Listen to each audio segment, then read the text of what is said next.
Turn now to Brad Sherman, a Democratic congressman from California. He sits on the House Foreign Affairs Committee. Good to see you, Congressman. I want to quickly start right away with your top-line reaction to what you just heard from Prime Minister Benjamin Netanyahu and what he said about what Secretary Kerry said earlier today. Well, I don't think that this is unprecedented, either the resolution or the comments. Keep in mind, during the Eisenhower administration, Eisenhower took the pro-Egyptian position in the Sinai War. This is the Obama administration has just approved a 10-year plan that provides more aid to the Israeli military than any other president has come close to.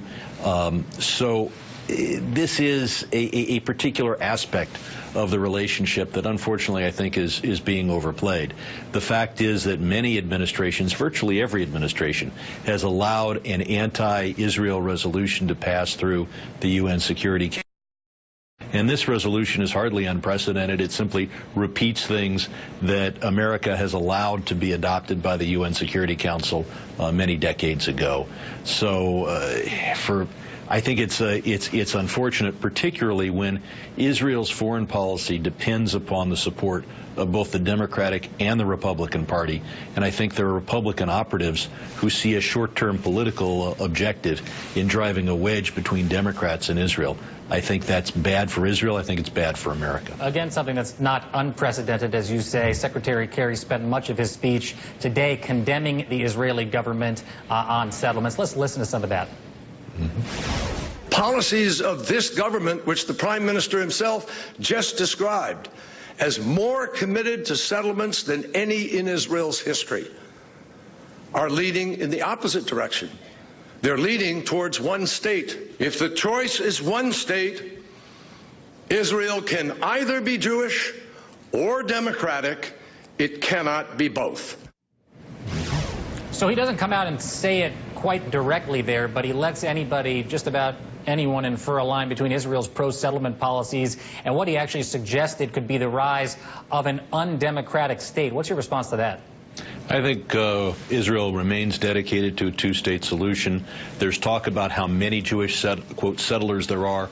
Most of them are in areas that you would expect to be part of Israel in a two-state solution. And also, Israel has demonstrated, both in the Sinai settlement and in Gaza, a capacity to remove those settlements that are harmful to a peace process. And in fact, the Likud government, Netanyahu's party, has been at the forefront of removing any settlement that is called to be removed as part of a peace process. So there are these settlements going forward. There was a settlement freeze that was not used by the Palestinians to reach a deal. And finally, what I think what's most missing is just how outrageous the Palestinian negotiation position is. First, Hamas calls for the death or removal of every Jew in the Middle East, but the Fatah, the Palestinian Authority in the West Bank, this calls for the same thing, only to describe it as a, quote, right of return. But their real position is there should be no Jewish state. Millions or even tens of millions of Arabs should be free to move to Israel and then force the removal of all Jews from the Middle East. So I think there's a tendency to look at the individual thing that Israel does here or there that we might disagree with and not to really understand the position